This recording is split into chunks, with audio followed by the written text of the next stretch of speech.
ভালোবাসার মানুষটা জীবন থেকে হারিয়ে যাওয়ার পর নিজের ভালো লাগাগুলো পছন্দের জিনিসগুলোকে সবসময় ইগনোর করতাম। দিন মাস বছর পার হয়ে গেছে, আসলে একাকিত্ব সময় বা নিজের খারাপ সময়গুলো না কাটিয়ে উঠতে পারতেছি না। হ্যালো এভরিওয়ান, আসসালামু আলাইকুম। আমি নওশিন, আশা করি আল্লাহর রহমতে আমার সকল আপুরা ভাইয়ারা অনেক ভালো আছেন।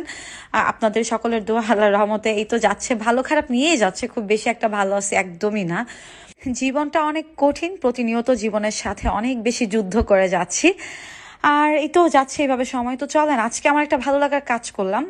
আমার ভালো লাগার জিনিসগুলো, পছন্দের জিনিসগুলো আগে টুকটাক হলো আমি শখ করে অনেক আমার সংসারটাকে সাজাইতাম একটু একটু করে। মেয়ে মানুষের ইচ্ছা হচ্ছে সংসার নিয়ে একটু বেশি, কিভাবে একটু ঘর সাজাবে সাজাবে। যদি আমার নিজের কোনো বাড়ি ঘর নাই, ভাড়া বাসাতেই থাকি, কি আর করে, তারপরে চেষ্টা করি এখনো গোছায় রাখার। তো একাকিত্ব সময় দূর করার জন্য একটা দোলনা নিয়ে ফেললাম। আমি অনলাইন থেকে খুব বেশি কখনোই কেনাকাটা করি না। আমার লাইফে একবার একটা ড্রেস কেনার পর, কসমেটিক কেনার পর তখন আর কি প্রতারিত হয়েছিলাম। তারপর থেকে অনলাইনে কোনো জিনিস অর্ডার করতাম না। তো ফাইনালি আরাফাত বলতেছিল, আপু তোর যেহেতু ভালো লাগে না, একটা দোলনা নিয়ে না। আর দোলনা আমার খুব পছন্দের। স্কুলে আমার মনে আছে যে ছোটবেলায় যখন স্কুলে পড়তাম, দোলনায় আমরা একটা দোলনা ছিল, আমরা বান্ধবীরা সিরিয়াল বাই দোলনা খেতাম। আর এখন তো খুব ইজি, অনলাইনে অনেক সুন্দর সুন্দর দোলনা পাওয়া যায়। ফাইনালি আমি অনেকগুলো পেজ ঘাটাঘাটি করতেছিলাম, তারপর মনে হলো কোন পেজ থেকে নিব। তো আইডিয়াল মার্ট এই পেজটি সিলেক্ট করলাম, দেন হচ্ছে পছন্দ মতো একটা দোলনা অর্ডার করে ফেললাম। আর খুব সুন্দরভাবে তারা পার্সেল করে দিছে। তো এইটাই হচ্ছে আমার কয়েকটা ভাই মিলে ওরা আর কি ঠিকঠাক করে দিতেছিল, কারণ আমার একার পক্ষে সম্ভব না আমার বাসার এখানে মানে হচ্ছে ঠিকঠাক করার। তো দেখেন ফাইনালি সবাই বলবেন আমার দোলনাটা কেমন হয়েছে। তো আমি তো দোলনা পেয়ে অনেক খুশি হয়ে গেছি, আমার খুব ভালো লাগতেছিল। তো এখন আমি ওভার ভয়েস দিচ্ছি দোলনায় বসেই। তো যাদের যাদের দোলনা ভালো লাগে, আর সামনে যেহেতু ভালোবাসা দিবস চলে আসছে, যে সকল ভাইয়ারা আপু হোক বা ভাবি হোক যাদেরকে হচ্ছে গিফট দিতে চাচ্ছেন, হ্যাঁ দোলনা কিন্তু খুব, এই দোলনাতে হচ্ছে 5 জন 6 জনও বসা যায়।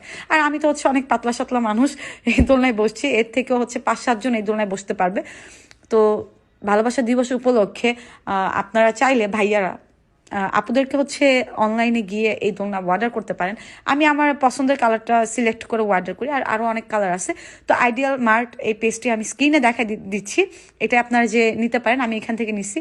আর হচ্ছে আমি পেজের লিঙ্কটা হচ্ছে আমার কমেন্ট বক্সে দিয়ে দিব। দেন যাদের যাদের ভালো লাগবে অবশ্যই অর্ডার করে ফেলবেন দোলনাটি। আর আমার দোলনাটা কেমন হয়েছে সবাই জানাবেন। আর এদিক দিয়ে আমি একটু বাগানের পরিচর্যা করতেছিলাম, কিছু ফুল গাছ উপহার পাইছি, বাট এই ফুল গাছের মধ্যে আমার গোলাপ দুটো মারা গেছে, আমার এটা খুব খারাপ লাগতেছে। তো যাই হোক, ফুলের বাগানও করতে গেলে হচ্ছে যত্ন নিতে হয়, তো ঠিকঠাকভাবে যত্ন করতে পারি নাই। ফুল দুইটা আসলে, যখন গাছ দুইটা আমি পাই খুব ভালো লাগতেছিল, বাট ফুল দুইটা মারা গেছে, এই জন্য আমার খুব মন খারাপ হয়ে যায় আজকে দেখে। তো পরবর্তীতে দেখাবো আমার বাগানটা কেমন হলো, সবাই দোয়া করবেন। আর এইভাবে সময়টা যাচ্ছে আমার, আমি জানি না এইভাবে কতদিন যাবে, কবে মানসিক শান্তিটা পাবো, ভালো থাকবো। যাই হোক, সবাই দোয়া করবেন আমার জন্য, নীলার জন্য সবাই দোয়া করবেন। আর যে যেখানে থাকেন ভালো থাকবেন। আর সবাই বলবেন আমার ফুলের বাগানটা কেমন হয়েছে আর আমার দোলনাটা কেমন হয়েছে, কমেন্ট বক্সে জানাবেন। আজকের ভিডিওটা এই পর্যন্ত, সবাই ভালো থাকবেন, আল্লাহ হাফেজ সবাইকে।